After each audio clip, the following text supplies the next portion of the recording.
So hello everyone, आज हम लेने वाले हैं एफ वाई बी कॉम का जो हमारा बेसिक टूल्स ऑफ इकोनॉमिक्स ये जो सब्जेक्ट है इसका जो मॉड्यूल 1 है उसका आज हम लोग चैप्टर नंबर 3 का लेक्चर नंबर 4 लेने वाले, जो कि लास्ट लेक्चर है थर्ड चैप्टर का, जिसके अंदर हम लोग देखेंगे यूजेस ऑफ फंक्शंस। यानी क्या कि जो फंक्शंस होते हैं उनके क्या क्या यूजेस होते हैं, इस्तेमाल किस लिए किए जाते हैं। ठीक है, तो इकोनॉमिक्स में इनका क्या क्या इस्तेमाल किया जाता है, जैसे माइक्रो इकोनॉमिक्स, मैक्रो इकोनॉमिक्स के अंदर इनको किस तरीके से इस्तेमाल किया जाता है, वो सारी चीज़ें इसमें बताई गई है। ठीक है, देन स्टार्ट करते हैं। तो देखो यहाँ पर पहले स्टार्टिंग में बोला गया है कि देखो इकोनॉमिक्स जो रहते हैं, इकोनॉमिक जो थेरीज रहती है वो बहुत ज़्यादा इस्तेमाल करती है मार्जिनल कंसेप्ट का। ठीक है, तो देखो पहली बात मैं बता दूं, मार्जिनल कंसेप्ट, मार्जिनल अलग अलग चीज़ के मार्जिनल कंसेप्ट होते हैं। जैसे मार्जिनल कॉस्ट हो गया, marginal revenue, marginal rate of substitution and marginal propensity to consume. ऐसे अलग अलग प्रकार के जो रहते हैं मार्जिनल वाले कंसेप्ट होते हैं। ठीक है, अब मार्जिन का मतलब क्या होता है, देखो मार्जिनल का मतलब होता है, इसका मतलब होता है, देखो मार्जिनल मतलब ऑन मार्जिन और बॉर्डर, मतलब क्या कि एक हल्का सा मतलब एकदम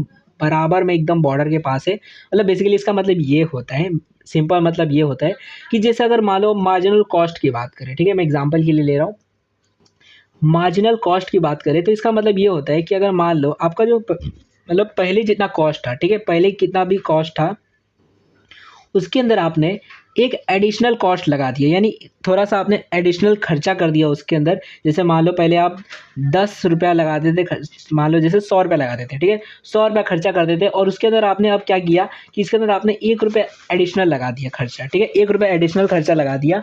तो अब ऐसे टाइम पर आपका जो प्रोडक्शन है, यानी जो यूनिट बनेंगे उसके अंदर कितना चेंज आएगा, तो वो जो चेंज आपको दिखेगा उसी को मार्जिनल कॉस्ट बोला जाएगा। कि इस मार्जिन, ये जो मतलब उसको मार्जिनल वैल्यू बोली जाएगी मार्जिनल कॉस्ट की। ठीक है, कि मतलब एक एडिशनल चेंज करने की वजह से आपको जो वैल्यू मिलती है। ओके, अब ये जो आपको मार्जिनल वैल्यू मिल रही है, आप ऐसे भी बोल सकते हो, देखो जैसा हमने अभी देखा था कि आपका ये जो एक नॉर्मल इक्वेशन होता है बेसिकली फंक्शन का, कि आपका ये डिपेंडेंट वेरिएबल, ये इंडिपेंडेंट वेरिएबल और ये फंक्शन होता है। ओके, अब यहाँ पर देखो फंक्शन क्या बोल रहा है, फंक्शन भी तो यही बोलता है। देखो मार्जिनल वैल्यू आपको ये बताता है सिंपल टर्म में कि क्या होगा, मतलब basically in economics marginal focus understanding कि how changes in one will impact another. कि ऐसा क्या मतलब क्या होगा अगर मान लो कि आप इस एक्स के अंदर एक एडिशनल चेंज करते हो, यानी एक बढ़ा देते हो, तो उसकी वजह से दूसरे वेरिएबल में क्या चेंज होगा, ये आपको मार्जिन दिखाता है। ठीक है, तो ऐसे टाइम पर बोल सकते हो ये जो मार्जिनल वेरिएबल, मतलब ये जो मार्जिन है ये तो फंक्शन की तरह ही काम कर रहा है। तो बेसिकली ये एक फंक्शन ही है। ठीक है, मतलब फंक्शन के अंदर ही आता है मार्जिनल भी।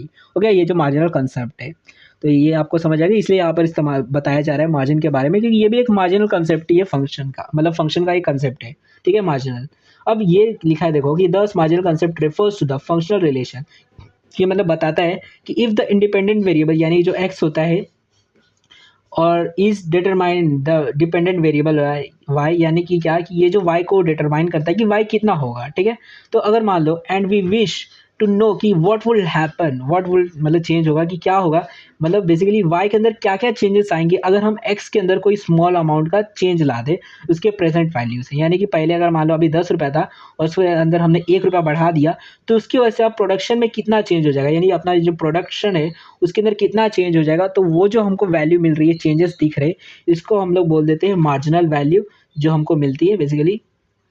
तो मतलब यहाँ पर कहने का मतलब ये है कि मार्जिनल कंसेप्ट का मतलब यही बस इतना होता है कि व्हाट विल हैपन इफ़, अगर हम लोग जो है कोई भी एक प्रेजेंट सिचुएशन है उसके अंदर एक एडिशनल चेंज ला दे, तो अपने पास जो दूसरा वेरिएबल उसके अंदर क्या चेंजेस आएंगे वो हमको देखने को मिलेंगे। तो वो जो समझना है उसी को हम लोग मार्जिनल कंसेप्ट बोलते हैं। ठीक है, तो ये एक फंक्शन का ही मतलब कंसेप्ट है। ओके, तो the answer is referred to as the marginal value of the y and is given various names depending on the what economic variable x and y stand for। कि मतलब वो अब कौन से वेरिएबल है उसके ऊपर डिपेंड करता है कि इसका क्या नाम होगा। जैसे अगर मान लो ये c एंड y रहेगा तो ये कंजप्शन फंक्शन हो जाएगा, एंड अगर ये d एंड p होगा तो ये अपना डिमांड एंड सप्लाई का फंक्शन हो जाएगा। सप्लाई मतलब डिमांड एंड प्राइस का हो जाएगा। ठीक है, डिमांड का फंक्शन हो जाएगा। ओके, तो ऐसे तो कौन से वेरिएबल इस्तेमाल करें उसके ऊपर डिपेंड करेगा। अब मार्जिनल एनालिसिस जो रहता है वो हमको बताता है, गाइड करता है डिसीजन करने में। कि मतलब अब जैसे आप मान लो बिजनेस करते हो तो आपको इसकी वजह से ये पता चल जाएगा, मान लो कि अगर आप एक मतलब अगर आप अपने जो प्रोडक्शन है उसके अंदर खर्चा थोड़ा सा बढ़ा देते हो, थोड़ा सा एडिशनल खर्चा करोगे, तो उसकी वजह से आपका कितना प्रोडक्शन बढ़ जाएगा वो आपको इससे पता चल जाएगा। एक जो भी नंबर है, ठीक है, कोई भी एक नंबर है, n नंबर मान लेते हैं, तो जो भी आपका नंबर है उसके अंदर अगर आप एडिशनल खर्चा करोगे तो उसकी वजह से कितना आपका प्रोडक्शन बढ़ जाएगा वो आपको इसकी मदद से, मार्जिन की मदद से पता चल जाता है। और उस हिसाब से फिर आप डिसीजन ले पाते हो कि हाँ हमें अभी अपना प्रोडक्शन बढ़ाना चाहिए, नहीं बढ़ाना चाहिए, ठीक है। तो उसी तरह से अलग अलग जो कंसेप्ट है तो वो मदद करते हैं इकोनॉमिक्स के अंदर, ठीक है। तो यहाँ पर एग्जांपल्स दिए गए हैं अलग अलग के, जैसे मार्जिनल रिवेन्यू का हो गया, मार्जिनल कॉस्ट का हो गया, और मार्जिनल प्रॉफिट मेजर, ठीक है, ऐसे अलग अलग चीज़, ठीक है। तो अब note that there are two ways of measuring the marginal value of Y, ठीक है। यानी हम ये जो डिपेंडेंट वेरिएबल इसकी वैल्यू को दो तरीके से निकाल सकते हैं। एक आंसर निकलता है जो होता है एग्जैक्ट, और एक होता है अप्रॉक्सीमेशन, ठीक है। अब देखो, since the exact measure used different calculus, introductory text is in economics usually use the approximation which use only simple algebra. यानी क्या, बेसिकली देखो, अगर आपको एक डिटेल, एक एग्जैक्ट नंबर चाहिए रहता है कि हाँ कितना वैल्यू आने वाला है, एक पॉइंट में पूरा डिटेल में बताओ, तो उसके लिए आपको एकदम डिफरेंट कैलकुलेट करना पड़ता है, मतलब एक डिटेल में कैलकुलेशन करना पड़ता है, तब जाकर आपको एक एक्यूरेट आंसर मिल पाता है। बट अगर आप एक अजम्पशन लेना चाहते हो, एक अप्रॉक्सीमेट लेना चाहते हो कि हाँ लगभग इतना आपका आंसर आ जाएगा इस रेंज के अंदर, तो ऐसे टाइम पर आप इन वेरिएबल्स जो अपने जो मॉडल्स होते हैं इनका इस्तेमाल करके हम आराम से निकाल पाते हैं, ठीक है। तो सिंपल अलजेब्रा करके भी हम निकाल लेते हैं। उसके बाद दिया गया है कि beside expressing marginal concept the following are some example of functions commonly used in economic theory. यानी क्या कि ये जो मार्जिनल कंसेप्ट है, ये क्योंकि ये भी एक फंक्शन ही है, फंक्शन का ही एक कंसेप्ट है, टाइप है कि मतलब बेसिकली मार्जिनल जो कंसेप्ट है वो फंक्शन का एक हिस्सा है, ठीक है। तो इसके अलावा भी इकोनॉमिक्स के अंदर जो है फंक्शन का अलग अलग तरीके से इस्तेमाल किया जाता है। ओके, तो देखो यहाँ पर दिया गया है कि माइक्रो इकोनॉमिक्स और माइक्रो इकोनॉमिक्स और मैक्रो इकोनॉमिक्स के अंदर किस तरीके से फंक्शन का इस्तेमाल किया जाता है। तो जैसे आपको मैंने पहले बताया था प्रोडक्शन फंक्शन, ठीक है, कि आपका कितना प्रोडक्शन हो रहा है। यानी क्या कि अगर मान लो आपने कॉस्ट के अंदर थोड़ा सा बढ़ा दिया, आपने एडिशनल कॉस्ट कर दी, तो उसकी वजह से कितना खर्चा ना प्रोडक्शन बढ़ जाएगा, ठीक है। तो is useful way of describing the productive capability of a firm. It's specify the maximum output that can be produced with a given quantity of input. It defined of a given state of engineering and technical knowledge. It rates output to input, land, labour, capital, entrepreneur, ठीक है। मतलब basically यहाँ पर ये बोला गया कि अपना जो प्रोडक्शन फंक्शन होता है, ये मतलब आपका प्रोडक्शन कितना होगा वो किसके ऊपर डिपेंड करता है कि आप कितना लेबर रखते हो। मान लो आपका लेबर अगर आप बढ़ा देते हो, अब मान लो पहले 10 लेबर थे, अब 11 लेबर कर देते हो, तो आपका प्रोडक्शन भी बढ़ जाएगा, ठीक है। आप पहले मान लो इतना रॉ मटेरियल डालते थे, तो अब उसमें एडिशनल रॉ मटेरियल डालोगे तो आपका वो भी बढ़ जाएगा। तो ये जो फंक्शन आपको दिख रहा है यहाँ पर, इसकी मदद से आपको प्रोडक्शन मिल जा रहा है। तो मैक्रो इकोनॉमिक्स के अंदर प्रोडक्शन फंक्शन निकालने के लिए भी मतलब वहाँ पर फंक्शन का इस्तेमाल किया जाता है। उसके बाद देखा गया, नेक्स्ट लिखा गया है यहाँ पर कि in micro economics theory of the firm, ठीक है। थ्योरी ऑफ द फॉर्म का मतलब क्या होता है कि बेसिकली यहाँ पर प्रॉफिट की बात की जाती है, प्रॉफिट, कॉस्ट, रेवेन्यू। इधर profit function relate to cost and revenue function, लेमनी marginal cost and marginal revenue, और total cost and total revenue. मतलब क्या कि देखो, जहाँ मतलब हम total cost, total revenue, marginal cost, marginal revenue, ये सारी चीज़ें निकालने के लिए भी हम फंक्शन का इस्तेमाल करते हैं। आपको पता है कि जैसे अगर आप निकालना चाहते हो कि आपका एक नॉर्मल आपका जो टोटल कॉस्ट है वो कितना है, तो टोटल कॉस्ट के अंदर निकालने के लिए आप कैसे करोगे, तो उसके अंदर आपका जो भी खर्चा है, जितने भी आपके लैंड, लेबर है, जितनी भी चीज़ें हैं, वो सारी चीज़ें डालोगे तो आपको मतलब जो भी खर्चा है आपका वो आ जाएगा, ठीक है। टोटल कॉस्ट कैसे निकलता है, टोटल कॉस्ट निकलता है अपना बेसिकली देखो, अपने जो भी वेरिएबल कॉस्ट रहते हैं और जो फिक्स कॉस्ट रहते हैं उसको मिला दोगे तो टोटल कॉस्ट आ जाता है, ठीक है। तो इसके अंदर भी इस्तेमाल किया जाता है थ्योरी ऑफ फॉर्म, मतलब प्रॉफिट निकालने के लिए, कॉस्ट निकालने के लिए, रेवेन्यू निकालने के लिए, तो उसके लिए भी इस्तेमाल किए जाते हैं। फिर डिमांड एंड सप्लाई के लिए भी इस्तेमाल किए जाते हैं फंक्शंस का, डिमांड एंड सप्लाई फंक्शंस, ठीक है। तो वो भी इस्तेमाल किए जाते हैं in their interaction determining the price of a good. कि हम इनकी मदद से गुड्स की प्राइस को पता कर सकते हैं कि हमको ये पता चलेगा कि अगर हम चाहते हैं कि हमारी इतनी डिमांड हो, यानी हम चाहते हैं मार्केट में 100 लोग हमारी प्रोडक्ट खरीदे, तो इस हिसाब से हमारी जो प्राइस है वो कितनी होनी चाहिए, ठीक है। तो वो हमको प्राइस लेवल पता चल जाता है कितना रखना है हमको। फिर elasticity of demand and supply function भी हमको पता चलता है कि कितनी इलास्टिसिटी होती है। इलास्टिसिटी का मतलब होता है कि अगर मान लो आप प्राइस के अंदर चेंज करते हो, थोड़ा सा चेंज करते हो, जैसे प्राइस मान लो पहले इतनी थी, आप प्राइस को इतना कर देते हो, तो इस हिसाब से आपकी जो डिमांड है वो कितनी बढ़ेगी, वो भी क्या इतनी ही बढ़ेगी या फिर बहुत ज़्यादा बढ़ेगी या फिर बहुत कम बढ़ेगी डिमांड। तो ये सारी चीज़ें भी आपको इन फंक्शन की मदद से समझ आती है। Understanding this elasticity help economist analyze market dynamic and predict how consumer and producer react to price shift. ठीक है, मतलब इलास्टिसिटी को समझकर जो कंज्यूमर और प्रोड्यूसर रहते हैं उनको पता चलेगा कि हाँ किस तरीके से जो मार्केट है वो काम करता है, किस तरीके से मतलब वो उसकी मतलब वो रिएक्ट करता है प्राइस के अंदर चेंजेस लाने की वजह से। उसके बाद दूसरा है क्यूबिक कॉस्ट फंक्शन। ठीक है, क्यूबिक कॉस्ट फंक्शन का मतलब क्या होता है, यहाँ पर बोला गया देखो देखो जैसे मैंने आपको बताया था क्यूबिक कॉस्ट फंक्शन ऐसे निकलता है कि economics generally use polynomial function to represent a functional between cost and output. ठीक है, कि मतलब कॉस्ट और जो आउटपुट है उसके बीच में निकालने के लिए मतलब उसके लिए भी इन फंक्शन का इस्तेमाल किया जाता है। फिर उसके बाद होता है break even analysis. Break even analysis का मतलब होता है कि देखो जब आपका जो कॉस्ट होता है और जो रिवेन्यू होती है जब एक पॉइंट पे आ जाती है, यानी क्या कि आपका कॉस्ट इतना है और आप मतलब आपका कॉस्ट इतना है और रिवेन्यू भी इतना है, तो ऐसे टाइम पर जब जिस पॉइंट पे ये टच होते हैं एक दूसरे को तो उसी को ब्रेक इवन पॉइंट बोला जाता है। ठीक है, तो उसकी एनालिसिस भी करना हमको पता चल जाता है कि कौन से पॉइंट पर हमारी जो खर्चे और हमारी जो इनकम है वो बराबर हो जाती है, कि हमको ना लॉस हो रहा है ना प्रॉफिट हो रहा है। ठीक है, तो इसे माइक्रो इकोनॉमिक्स के अंदर इसे अलग अलग जगह पे अलग अलग सिचुएशन मतलब अलग अलग कंसेप्ट में जो है फंक्शन का इस्तेमाल किया जाता है।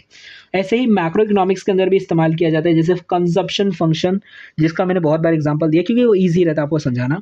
तो कंजप्शन फंक्शंस मतलब कंजप्शन को समझने के लिए भी हम फंक्शन का इस्तेमाल करते हैं कि इसे आपकी जो इनकम है उसके अंदर चेंज आने की वजह से आपका कंजप्शन के अंदर चेंज आएगा, वो आपको पता चलता है। Used in macro economic it shows that the national total disposable income influence the total consumption. यानी क्या कि आपकी जो डिस्पोजेबल इनकम होती है मतलब आफ्टर टैक्स जो इनकम होती है वो जो इनकम है वो किस तरीके से आपकी कंजप्शन को डिपेंड मतलब अफेक्ट करती है। कि जैसे आपकी इनकम बढ़ेगी तो आपका कंजप्शन भी जो रहेगा वो बढ़ेगा। ठीक है, तो वो आपको ये फंक्शन कंजप्शन फंक्शन की मदद से आपको पता चलता है।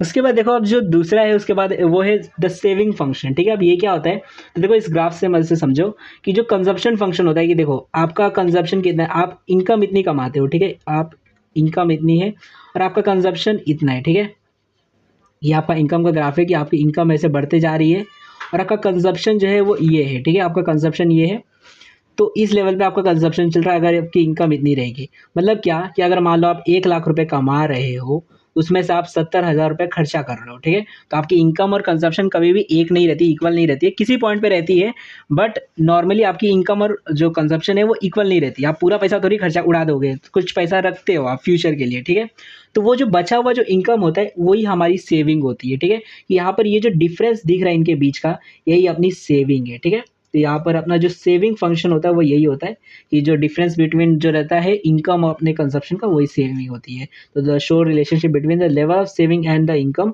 The schedule show the amount of saving that household और a nation will undertake at each level of income, कि आपकी जितनी इनकम होगी उस हिसाब से आप कितना खर्चा करोगे। ठीक है, तो यहाँ पर आपको में भी समझ आ गया होगा। ठीक है, तो देखो ये जो पॉइंट है ये अपना पॉइंट पे अपनी जो इनकम होती है और जो कंजप्शन होता है वो सेम होता है। ठीक है, तो इसी को ब्रेक इवन पॉइंट बोला जाता है, जहाँ पर दो ग्राफ जो रहते हैं वो दो जो अपने जो कर्व होते हैं वो मिल जाते हैं। ठीक है, उसके बाद देखो नेक्स्ट होता है इन्वेस्टमेंट फंक्शन। अब इन्वेस्टमेंट फंक्शन क्या होता है देखो, तो इन्वेस्टमेंट फंक्शन का मतलब होता है कि अब ये जो सेविंग है देखो आपके पास मान लो आप 80,000 रुपये मतलब 1 लाख रुपये कमा रहे हो। ठीक है, आप 1 लाख रुपये कमा रहे हो और उसमें से आप 70,000 रुपये जो है वो खर्चा कर दे रहे हो, जिसमें से बचा हुआ कितना है आपके पास 30,000 रुपये। ठीक है, 30,000 रुपये जो है वो आपके पास बचा हुआ है। तो अब ये जो 30,000 रुपये आपके पास जो बचा हुआ है ये आप पूरा का पूरा इन्वेस्ट नहीं करते हो। आप मान लो जैसे आप बोलोगे हाँ भाई 30,000 रुपये बचा है तो जाके आप पूरा शेयर मार्केट में डाल के आ जाओगे, नहीं। आप क्या करोगे, आप अपने बैंक में कुछ बचा के रखे रहोगे। ठीक है, मान लो आप 20,000 रुपये बचा के रखे रहोगे बैंक में, इमरजेंसी के लिए कभी भी काम आ सकता है। ठीक है, हो सकता है बचे हुए 10,000 रुपये जो रहेगा आप बोलोगे कुछ और खरीद लेता हो। जैसे मान लो आप चाहते हो कि ये काम करते हो इसको इन्वेस्ट करने के लिए एक काम बोलते हैं शेयर खरीद लेते हैं, नहीं तो कुछ नहीं होगा तो एफडी करवा लेते हैं, पैसे को क्या करने का एफडी करवा लेंगे। ओके, तो हम पूरे जो सेविंग रहते हैं उसको इन्वेस्ट नहीं करते हैं। ठीक है, हम उसके सेविंग के कुछ पार्ट को इन्वेस्ट करते हैं। इन्वेस्टमेंट और सेविंग अलग अलग होती है। सेविंग आप अपने पास बचा कर रखते हो और इन्वेस्टमेंट आप उस पैसे को जो बचा हुआ पैसा है उसको आप कहीं पर इन्वेस्ट करते हो ताकि उससे आपको प्रॉफिट मिल सके। ठीक है, तो इन्वेस्टमेंट फंक्शन एक्सप्लेन करता है इन्वेस्टमेंट का इन is primarily influenced by the state of the economic business cycle, the cost of investment determined by the interest rate and tax policies। देखो इन्वेस्टमेंट फंक्शन के अंदर खाली ये वाला इन्वेस्टमेंट नहीं है, और भी इन्वेस्टमेंट होता है। देखो मेनली इन्वेस्टमेंट का मतलब ये होता है कि कोई भी आप असेट खरीद रहे हो, असेट कुछ भी हो सकती है, आप गाड़ी खरीदो, आप घर खरीदो उसको भाड़े पे देने के लिए, आप सोना खरीदो, आप स्टॉक खरीदो, ठीक है, या फिर आप खुद का एक बिजनेस खरीद लो, ठीक है, मतलब नया बिजनेस चालू कर दो, तो वो सारी चीज़ें इन्वेस्टमेंट है। अब वो जो इन्वेस्टमेंट है वो किसके ऊपर डिपेंड करती है, किससे इन्फ्लुएंस होती है, उसका फंक्शन क्या है, तो बेसिकली उसका वो किससे इन्फ्लुएंस होती है, तो वो होती है बिजनेस साइकिल से। कि मान लो अभी बिजनेस जो है सबका बंद चल रहा है, इन्फ्लेशन मतलब अभी इन्फ्लेशन चल रही है, या फिर मार्केट क्रैश हो चुका है, ऐसी सारी चीज़ें चल रही है, ठीक है। तो वो सारी चीज़ें, कॉस्ट ऑफ इन्वेस्टमेंट क्या है, यानी क्या, कॉस्ट ऑफ इन्वेस्टमेंट का मतलब होता है कि इन्वेस्टमेंट करने के लिए आपको कितना खर्चा लगेगा। मतलब क्या, जैसे कि अगर आप मान लो आप एक कंपनी खोलना चाहते हो, तो उसको इन्वेस्ट करने के लिए, वहाँ पे पैसा डालने के लिए आप बैंक से लोन लोगे। अब वो लोन लोगे आप, वो जो लोन लोगे उसका इंटरेस्ट रेट कितना, अगर ज़्यादा इंटरेस्ट रहेगा तो आपको ज़्यादा कॉस्ट लगेगा इन्वेस्टमेंट के लिए, वहीं पे अगर कम रहेगा तो आपको कम खर्चा लगेगा। तो कॉस्ट ऑफ इन्वेस्टमेंट कितना है, मतलब मेनली रेट ऑफ इंटरेस्ट जो रहेगा बैंक लोन्स का वो कितना है, टैक्स पॉलिसी कितनी है कि कितना कमाओगे तो कितना देना पड़ जाएगा, and the state of the expectation about the future, और फ्यूचर के बारे में अगर मान लो आपको कुछ लगता है कि हाँ फ्यूचर में ये प्रोडक्ट बहुत बिकने वाला है, तो उस हिसाब से भी आप इन्वेस्टमेंट कर देते हो, ठीक है। तो ये जो इन्वेस्टमेंट फंक्शन रहता है उसके अंदर भी फंक्शंस का इस्तेमाल किया जाता है, ओके। तो यहाँ पर अपने ये फंक्शंस के यूजेस खत्म हो जाते हैं, मे बी आपको समझ आ गया होगा। फिर भी अगर आपको कोई भी डाउट रहेगा तो आप लोग कमेंट सेक्शन के अंदर जो भी आपके डाउट्स रहेंगे वो पूछ सकते हो, एंड वीडियो को लाइक कर देना ताकि आपको हम लोग को पता चल सके कि आपको ये वीडियो पसंद आई है। तो वीडियो को लाइक कर देना एंड चैनल को सब्सक्राइब कर देना ताकि आप आने वाली वीडियोज़ को भी देख सको। So thanks for watching my video, हमने नेक्स्ट वीडियो मिलेंगे।